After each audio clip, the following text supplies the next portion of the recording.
Welcome to The Source, where we combine the headlines with in-depth conversations with the newsmakers themselves. Today on the program, multi-million pesos worth of Shabu seized in big-time drug operations. Nakita namin ito, bakit ganito itsura ng paleta? So we tried to bore holes doon sa pallet. And indeed, we found out na may laman drugs sa loob. This amid a continuing and intensified war on illegal drugs. I am ordering everybody to go after the drugs syndicates, okay?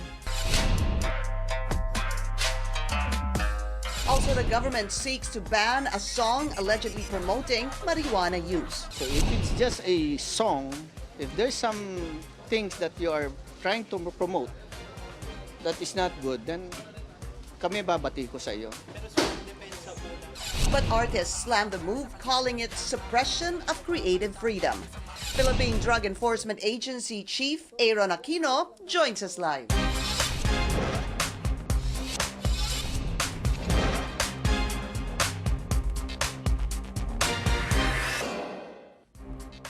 Thank you for joining us. I'm Pinky Webb. The Philippine Drug Enforcement Agency seized billions of pesos worth of Shabu on its big-time drug operations. The anti-narcotics group says they are joining forces with other government agencies to improve intelligence sharing and conduct big-time drug operations. Also, PDEA seeks to ban shanty dope song Amatz because it allegedly promotes marijuana use. But artists call out the agency, saying it's not PDEA's job to criticize music and curtail creative freedom. Let's go straight to the source of the story. We have Philippine Drug Enforcement Agency Chief Aaron Aquino. DG, good to have you again. And well, congratulations on the latest seizure. Thank you, Pinky, and I'm glad to be here again. Let's talk about that, the latest development, sir. I think that happened Thursday of last week, and it was 146 kilograms. Yes, that's 146 kilos. 100 kilos of Shabu seized in a warehouse in Malabon, and you presented this, I believe, Friday na, no, sir, a day Right. after. Okay, tell us how this all happened, because I believe this was supposed to be, parang dinate nito para makita nyo itong hall na to. Right. Okay. Well, nagsimula ito, Pinky, when we tried to conduct forensic examination on the cell phone of one of the arrested suspects in Dasmariñas. Yung Chinese na ito is Alexander Jun Wattingly and Patrick John Ganki. Ito yung mga na-aresto namin, mga Chinese. Nung pinorensic examination namin yung cellphone nila, Sir, I'll just give a brief background because ito po yung seizure nyo, ito po yung inyong bust noong February, Right. yung sa Cavite. Right. Dalawa po yun. Dalawa yon, isa sa Dasmariñas, Cavite, and the other one is in Tanza, Cavite. Yes, sir. Magkakaduktong ito, magkakakonekto itong, even the syndicates, isang grupo ito, under Dragon Wu Group. And nung nakita namin yung cellphone ni Wattingly, nakalagay doon na indeed there will be importing drugs. Ang laman nun is tapioca starch coming from Cambodia. So on March 5 and 6, pumunta kami sa MICP and doon na kami nag-umpisang makipag-coordinate sa Bureau of Customs. And hinanap namin yung particular container van na ito. It is a tatlong 40-footer container van to. Ang laman lang din nito is yung tapioca starch. And inisa-isa namin itong sako ng tapioca starch ng 2 araw na pagsa-search. And after 2 days, wala kami nakita. Nakakapagod yon. Pero sabi ng mga ahente ko, ano kayang nangyari? Bakit nag-negative? Even, sir, nagdala ho kayo ng mga aso? Yeah, hindi po yung aso. Hindi na-detect ng aso eh. Ngayon, ay makikita mo sa video, no? Merong mga aluminum pallet na very unusual. Kasi usually, ang pinaglalagyan nitong mga items na ito, yung mga sako-sako, katulad ng tapioca starch, usually wooden pallets. Pero ito, aluminum. So nagtaka kami, bakit aluminum kaya to? So we started boring holes. Nung pagbutas namin sa, doon namin nakita may laman. Bawat bar, nakikita mo dyan, may laman yan.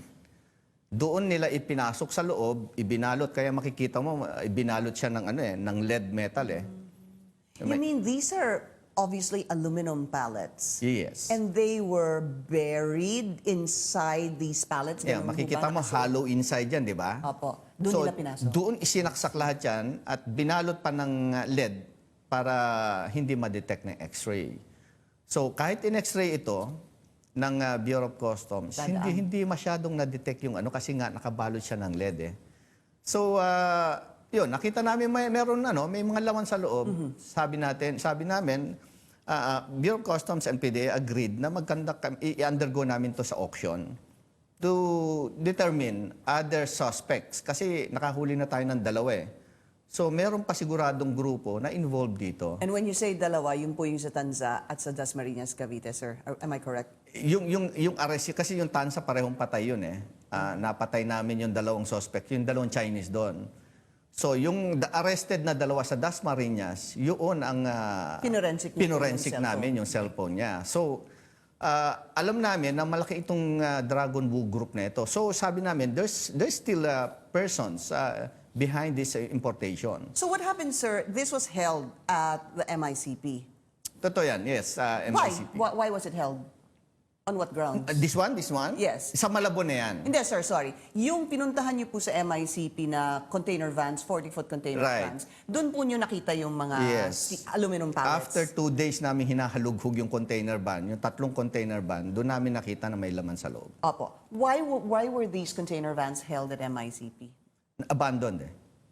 It was declared abandoned by Bureau of Customs March 1. Walang nag-claim? Walang nag-claim. Okay. Walang nag-claim nito. So I don't understand why no one would claim it. I don't know. Maybe kasi nga nakikita siguro nila na nag-uumpisa na mag-imbestiga. I don't know kung bakit nila nalalaman. So siguro nalalaman nila nag-iimbestiga na ang Bureau of Customs and PDEA. So medyo natakot sila siguro para i-claim yan. Okay. So mula nung March 1, declared abandoned na yung 3 container van yan. Until such time, nung 5 and 6 nga, 2 araw namin hinalughog yung buong container van. That's when you saw it? Yes. This is the first time, sir, that you've seen drugs. These are these Shabu, sir? Yeah, it's Shabu.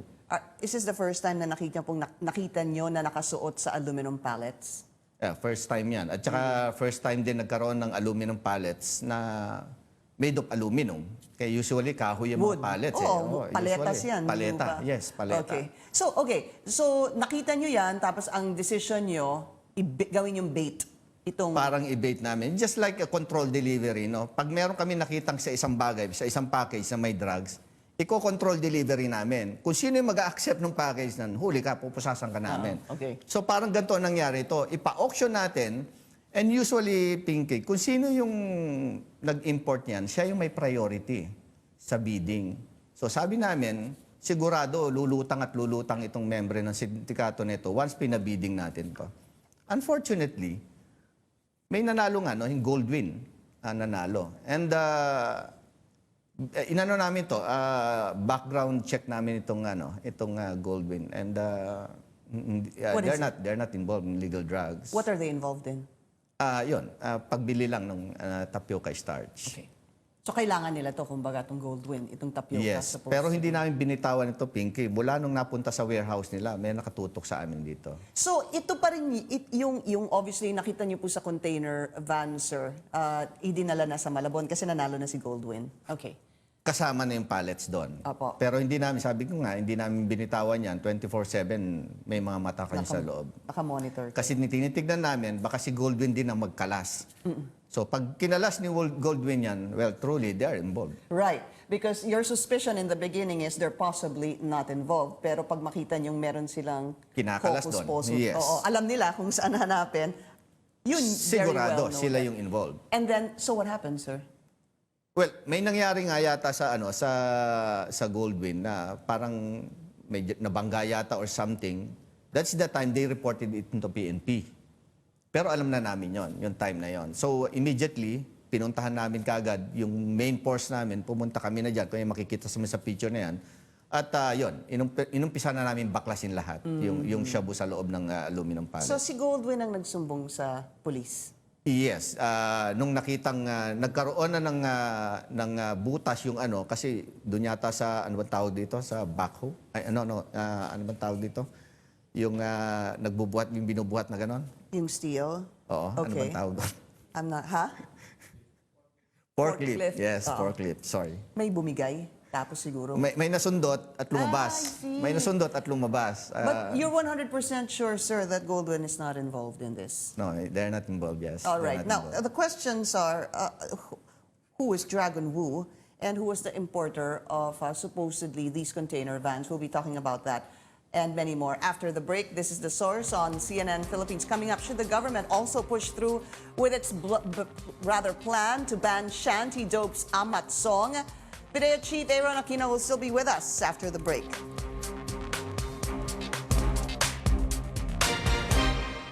You're watching The Source on CNN Philippines. Our guest today, PIDEA Chief Aaron Aquino. So, sir, you've been mentioning this Dragon Wu group. Yeah. Yung inyong hall sa Tansa, sa Dasmariñas, itong MICP, tsaka ito namang MICP, ito din yung sa Malabon. Sir, who's the Dragon Wu group at how close are you into cracking them?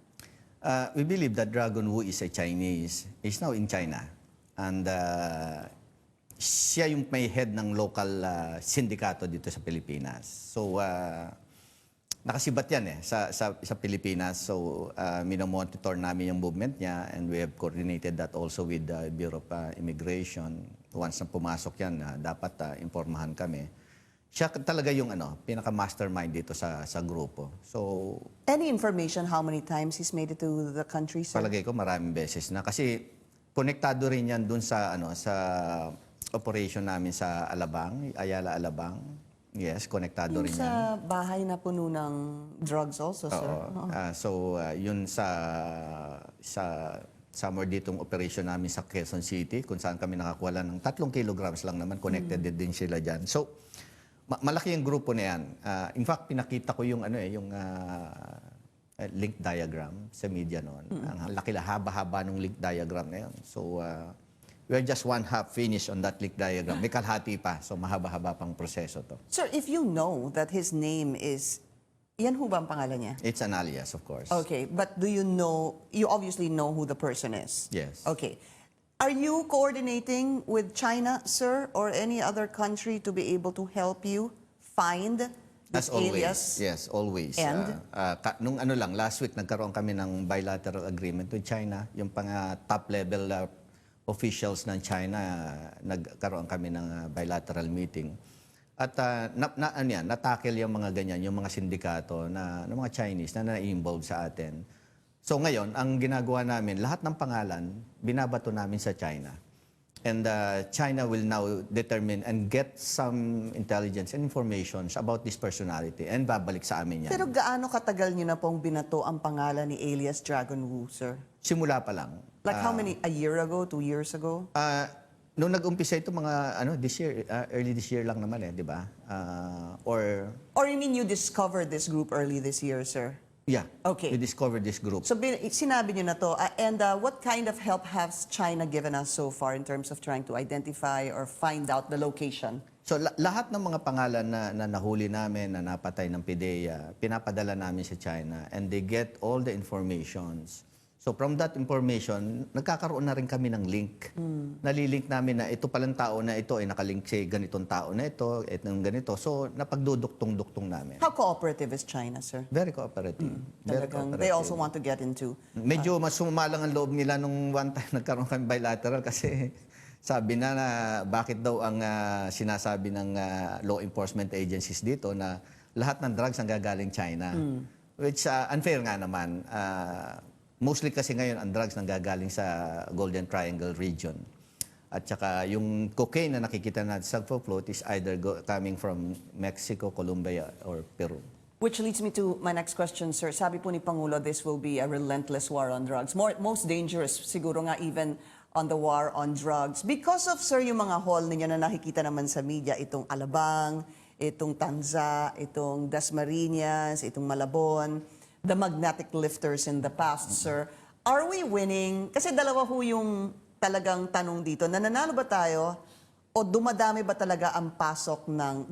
kasi ang tanong, sir, ulitin ko, nananalo ba tayo by PIDEA, the PNP, the AFP helping each other na nahahanap niyo itong mga warehouse? Or natatalo ba tayo dahil ang tindi ng pasok ng droga dito sa Pilipinas, sir? Hindi tayo natatalo, Pinky. 101% sure yan. In fact, we are winning the war on drugs, no?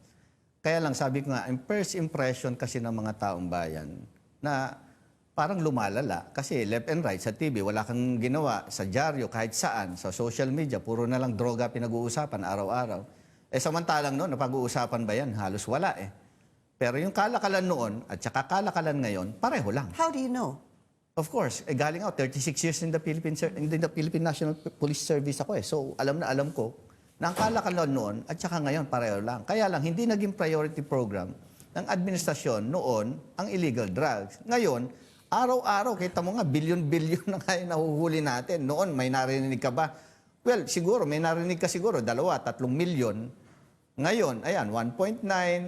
In 2 months, we were able to seize 5.2 billion worth of drugs. So, ang mga impression ngayon ng mga tao, even the president, nagkakaroon ng first impression na parang natatalo yata o kaya lumalaki ang problema ng illegal na droga. So you're saying because nami-media po siya at napapakita na e-expose, pwedeng isipin ng tao, maaaring isipin ng tao na lumalala when in fact sinasabi niyo po hindi, ipinapakita namin sa inyo ang mga huli namin. Tama hindi yun. Dati. Yes.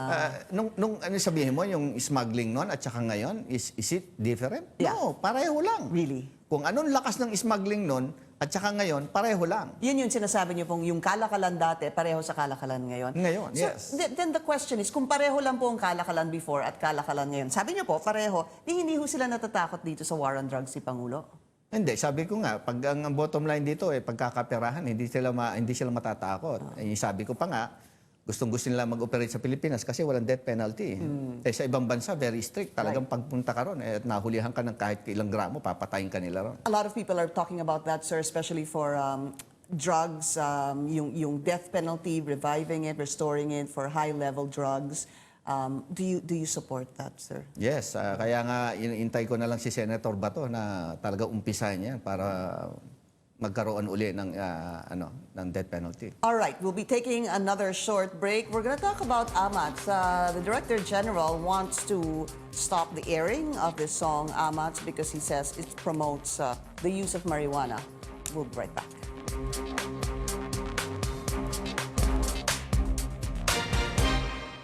You're watching The Source on CNN Philippines. Our guest today, PIDEA Chief Aaron Aquino. Sir, what is wrong with Amatz? Actually, aksidente yan na Pinky. It was a weekend. It was Sunday. I'm watching TV. And may kumakanta sa TV na paulit-ulit. Ang lakas ng Amatz ko, sabi nila. Sobrang natural, walang halong chemical.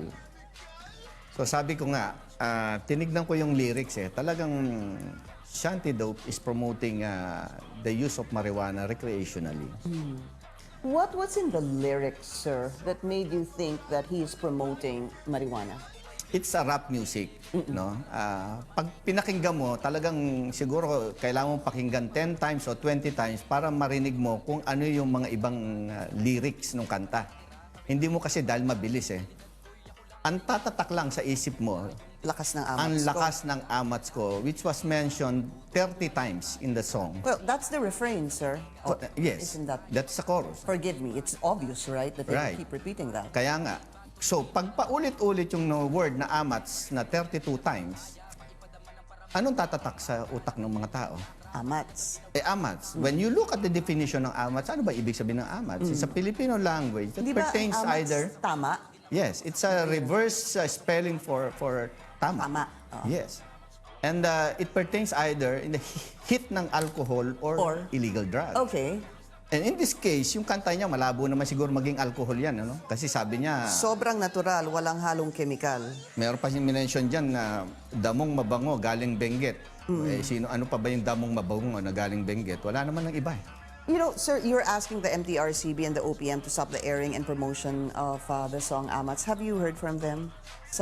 Meron na hubang... Wala pang reply sa amin, although narinig ko sa news that they will be There's a conducting schedule. investigation. Right. I think I will be called to appear on that investigation. Sabi po ng promoter ng Amatz, they are enjoining you to listen to the whole song. And not just a few lines that are taken out of context, sir. So, sinabi niyo po pinakinggan niyo to 30 times? How many times did you listen to the song, sir? Siguro twice lang. Okay. Pero ang hirap intindihin, Pinky, kasi rap Ang bilis. So, ang tatatak lang sa isip ko, yung word na Amatz But sir, would that be fair? Because that's your personal opinion na ang tumatatak sa inyo, Amatz. Tama ba yun na kinuha mo lang yung Amatz, hindi mo binasa yung, pwede ka naman punta sa YouTube, hanapin mo yung lyrics niya. Because they're saying, sir, in fact, it talks about the ill effects of drugs. Yung pong sinasabi ng kanilang May grupo. part doon, yes. May part. Pero, yung kabuuan, basahin mo, yung kabuuan, kung tignan mo na lang yung lyrics, huwag ka na lang makinig kasi ang hirap intindihin pag music. Bilisin, no? Okay. Mahirap. Oh, pero ang sinasabi din nila, sir, what made him fly, yung kaya daw siya nag-fly, is because it's not drugs, but it's music. Is that not something acceptable to you? Kasi kanina nag-uusap kami ni Director General, ang sinasabi niyo po, ano ba ibig sabihin na Amatz? O, di tama. Kailangan, ang tanong ko po sa inyo, kailangan ho ba ang Amatz ay drugs? Pwede namang you're high on life or, Teka muna, tanong kita. Naku, ako in-interview mo. Paano magkakaroon ng word na sobrang natural, walang chemical ang music? Eh, yun nga po ang totoo sobrang natural, walang halong chemical. Damong mabango na galing Benguet. Ano yan? Ano yung music na yan? Galing sa Benguet? Hindi naman. Pag binuo mo yung music, sabi ko nga sa'yo, pag binuo mo yung music, gano'n ang kakalabasan. And it promotes a bad thing, especially sa children and youth. Yeah. Dapat ikusin ka namin. But what if it's promoting the music? You're high on music. Artists can be high on music, sir. Hindi ba? Correct. But Amatz is not equal to high on music. How do you know? Look at the Because of definition. the lyrics. Tignan mo yung definition and also the lyrics. Aren't you being a little too conservative, sir, palagay ninyo? Baka, kasi alam ko, medyo affected kayo dahil meron kayong interview na sinabi nyo, yung anak nyo po tinanong kayo, Daddy, ano ba ibig sabihin ng Amatz? Is that true? No, hindi naman tinanong ng anak ko. Paano kung ang 7 o 10 years old na bata, sabi mo, Papa, anong ibig sabihin ng Amatz? How would you explain? How would you explain to your child kung ano ibig sabihin ng Amatz? Kasi naririnig ng bata noon time show yan So paulit-ulit yung word na yon. Sabi ko nga, 32 times yung Amatz. So yun lang ang tatatak sa utak mo. All others, hindi na kasi why?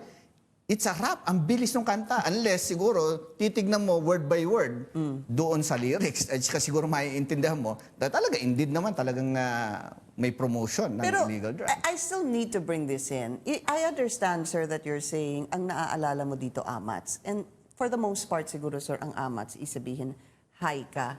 But that's a very, almost like limiting and parang, it's a very limiting definition na sabi mo, high ka sa drugs. Kasi pwede naman talagang high ka sa music, high ka sa buhay mo, high ka sa success mo. Hindi ba pwedeng... kasi sabi mo, nag-zero in ka, sir, sa Amatz 32 times pinalabas. Pero sabi ko nga, Pinky, tignan mo rin yung ibang words na nandun. Nagpe-pertain ba yon sa Benguet? Nagpe-pertain ba sa damong mabango ang music? Wala. Diba?